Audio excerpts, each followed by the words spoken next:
আজ ২০ রমজান। সিয়াম সাধনার মাসের আক্ষরিক অর্থেই দ্বিতীয় দশক পূর্ণ হচ্ছে আজ। কিন্তু আজকের দিনটির গুরুত্ব বহু গুণে বেড়েছে এক ঐতিহাসিক কারণে। বিশ্ব সভ্যতার ইতিহাসে অনন্য অসাধারণ বৈশিষ্ট্য ও মর্যাদার অধিকারী ঐতিহাসিক ঘটনাটি হল মক্কা বিজয়। মক্কা বিজয়ের পটভূমি। ইসলাম প্রচারের শুরু থেকেই হযরত মুহাম্মদ সাল্লাল্লাহু আলাইহি সাল্লাম তার অনুসারীরা মক্কার কুরাইশদের কাছ থেকে দীর্ঘদিন অত্যাচার ও নিপীড়নের শিকার হন। নির্যাতন এতটাই তীব্র হয়ে ওঠে যে শেষ পর্যন্ত নবীজি সাল্লাল্লাহু আলাইহি সাল্লাম ও মুসলমানদের মক্কা ছেড়ে মদিনায় হিজরত করতে হয়। মদিনায় যাবার পর সংঘাত থেমে থাকেনি।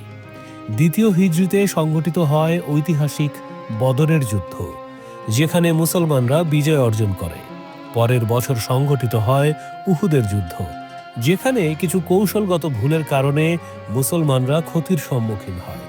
পরবর্তীতে ষষ্ঠ হিজরিতে নবী সাল্লাল্লাহু আলাইহি সাল্লাম উমরা পালনের উদ্দেশ্যে মক্কার দিকে রওনা হলে কুরাইশরা বাধা দেয়।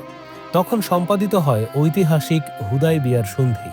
এই সন্ধিকে পবিত্র কোরআনে স্পষ্ট বিজয় হিসেবে উল্লেখ করা হয়েছে। বাস্তবে এই চুক্তি পরবর্তীতে মক্কা বিজয়ের পথ প্রশস্ত করে। চুক্তি ভঙ্গ ও অভিযানের প্রস্তুতি। হুদায়বিয়ার সন্ধির শর্ত অনুযায়ী বিভিন্ন গোত্র মুসলমান বা কুরাইশদের সঙ্গে মৈত্রী চুক্তি করেছিল। এর মধ্যে বনু খুজায়া মুসলমানদের এবং বনু বকর কুরাইশদের সঙ্গে যুক্ত ছিল।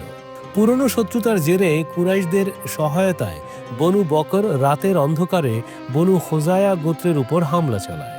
এতে নারী শিশু সহ অনেক নিরীহ মানুষ নিহত হয়। এই ঘটনাকে হুদায়বিয়ার সন্ধি ভঙ্গ হিসেবে গণ্য করেন নবী করিম সাল্লাল্লাহু আলাইহি সাল্লাম। কুরাইশদের সামনে তিনি ৩টি প্রস্তাব দেন: ক্ষতিপূরণ দেয়া, বনু বকরের সঙ্গে সম্পর্ক ছিন্ন করা অথবা চুক্তি বাতিল করা। কুরাইশরা শেষ বিকল্পটি গ্রহণ করলে পরিস্থিতি নতুন দিকে মোড় নেয়। ২০ রমজানের সকালে নবী করিম সাল্লাল্লাহু আলাইহি সাল্লাম সাহাবীদের বিভিন্ন দলে দলে ভাগ করে মক্কায় প্রবেশের নির্দেশ দেন এবং কঠোরভাবে বলেন, কাউকে আক্রমণ করা যাবে না। তার নির্দেশ ছিল স্পষ্ট: যারা কাবা ঘরে আশ্রয় নেবে, যারা আবু সুফিয়ানের ঘরে থাকবে বা যারা নিজ নিজ ঘরে অবস্থান করবে, তারা সবাই নিরাপদ থাকবে। অবনত মাথায় বিনয়ী ভঙ্গিতে নবী সাল্লাল্লাহু আলাইহি সাল্লাম উটে চড়ে মক্কায় প্রবেশ করেন। তার সঙ্গে ছিলেন উসামা ইবনে যায়েদ। এই দৃশ্য ছিল বিজয়ের গর্ব নয়, বরং কৃতজ্ঞতা ও বিনয়ের প্রতীক। মক্কা বিজয়ের পর নবী সাল্লাল্লাহু আলাইহি সাল্লাম কুরাইশদের সামনে দাঁড়িয়ে এক ঐতিহাসিক ঘোষণা দেন। তিনি বলেন, আজ তোমাদের বিরুদ্ধে আমার কোনো অভিযোগ নেই, যাও, তোমরা সবাই মুক্ত। এই সাধারণ ক্ষমা ইতিহাসে বিরল এক দৃষ্টান্ত। যারা বছরের পর বছর তাকে নির্যাতন করেছে, দেশান্তরে বাধ্য করেছে, তাদের প্রতিও তিনি প্রতিশোধ নেননি, বরং ক্ষমা ও দয়ার মাধ্যমে তাদের হৃদয়ে জয় করেন। বিজয়ের তাৎপর্য। মক্কা বিজয়ের পর সমগ্র আরব উপদ্বীপে ইসলামের বিস্তার দ্রুত ঘটে। মানুষ বুঝতে পারে ইসলাম প্রতিশোধের নয়, বরং ন্যায়, সমতা ও মানবিক ধর্ম।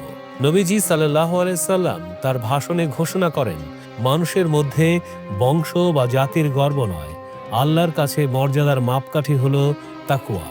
পবিত্র কোরআনে আল্লাহ তাআলা বলেন, হে মানুষ, আমি তোমাদেরকে এক পুরুষ ও এক নারী থেকে সৃষ্টি করেছি এবং তোমাদের বিভিন্ন জাতি ও গোত্রে বিভক্ত করেছি, যাতে তোমরা একে অপরকে চিনতে পারো। নিশ্চয়ই আল্লাহর কাছে তোমাদের মধ্যে সেই ব্যক্তি অধিক মর্যাদাবান যে অধিক পরহেজগার। সূরা আল হুজরাত আয়াত ১৩। মক্কা বিজয় ছিল মানবতার বিজয়, ক্ষমাশীলতার বিজয় ও ন্যায়ের বিজয়। দীর্ঘ ২১ বছরের নির্যাতনের পরও প্রতিশোধ না নিয়ে ক্ষমার মাধ্যমে হৃদয় জয় করার যে দৃষ্টান্ত হযরত মুহাম্মদ সাল্লাল্লাহু আলাইহি সাল্লাম স্থাপন করেছেন, তা মানব সভ্যতার ইতিহাসে চিরস্মরণীয় হয়ে থাকবে।